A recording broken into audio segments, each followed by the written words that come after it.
بسم الله الرحمن الرحيم.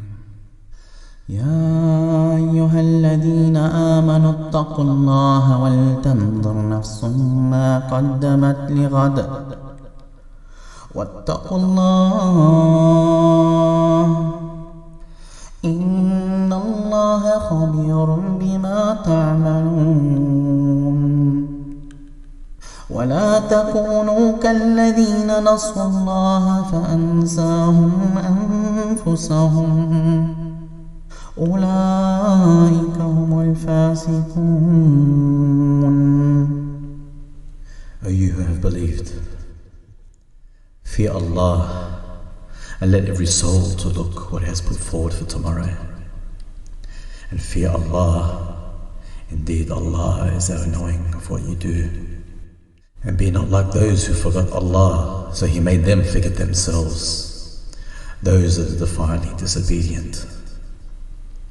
This ayah mentions to mankind, do not be like those who forgot Allah, so in return Allah made them to forget themselves. And how many Muslims these days have forgotten about themselves, have forgotten about Allah, have forgotten about the messengers. They came to us with clear proofs, clear signs.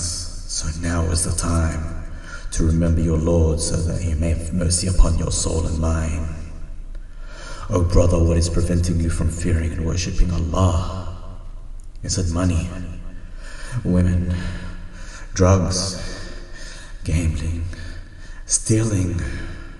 Oh dear Muslims, never give up on your salat, no matter what you're persevering. No excuse, because you're still a Muslim. And it will make a whole lot of difference in the scales on the Day of Judgment. Do not listen to the arrogant, ignorant preachers who talk on their own basis of annulments. The deen is clear and is for people of understanding and reasoning, and is made easy for every Muslim and human being. Allah does not want hardship for you, He wants ease. O sisters, what is preventing you from fearing Allah? This worldly material life, gold and diamonds. For these days Muslims are selling their akhirah for the dunya. Do you think you'll be taking your Louis and Gucci when you die? Majority of the hellfire is filled with women because of their backbiting and the major fitna they cause, and their mistreatments and dishonesty towards their husbands. Fitna is worse than killing, so bite your tongues and become the better one. Wake up to yourselves, make your husbands feel wanted before he feels unwanted, so you may get that in return. O men of Islam, treat your women right, especially if you have daughters, because what goes around comes around. You have a duty to treat women kindly, and this could be the deed which leads you to Jannah or Jahannam. O Mashayikh, from Ahl Sunnah to those Mashayikh of Ahl Dunya, fear Allah, because verily the one with knowledge will be questioned and asked about his actions. His actions towards people. The Prophet ﷺ came to mankind to perfect manners. So what is your excuse that you may walk this earth with your nose high in pride, not giving salams, not giving smiles, talking arrogantly to people and treating fellow Muslims disrespectfully because you think you are of a higher status? If you cannot preach what you practice, it's time to find another occupation. If you cannot represent Islam in public and attract people towards the deen, then it's best to take off your abayas and hang them up, because it is our generation, the resistance, that will make a change.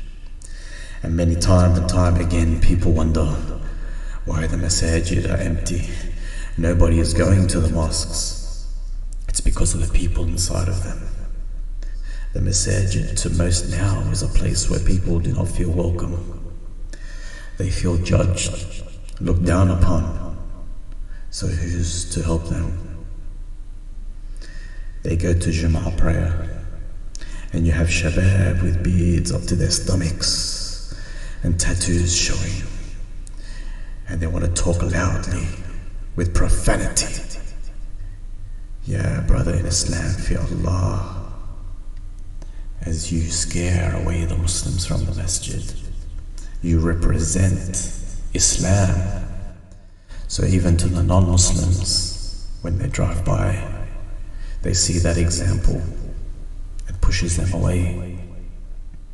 Especially the ones who talk loudly. Yeah, brother, I hit him up. I put it on him. He owes me this, he owes me that. You're belittling another Muslim, backbiting on another Muslim, and showing off, which is minor shirk, riya. So brother, fear Allah and become a real man. Cover up those tattoos, why don't you understand? Do not repel the Muslims away from the Masjid because of your tajleed actions. Have manners and respect. This is the house of Allah we're talking about. Likewise, to the women that are covered and use profanity, what example do you put to the women that are uncovered and glamourly? What footprints do you leave behind for people to follow your trail? Lead by example, my dear Muslims.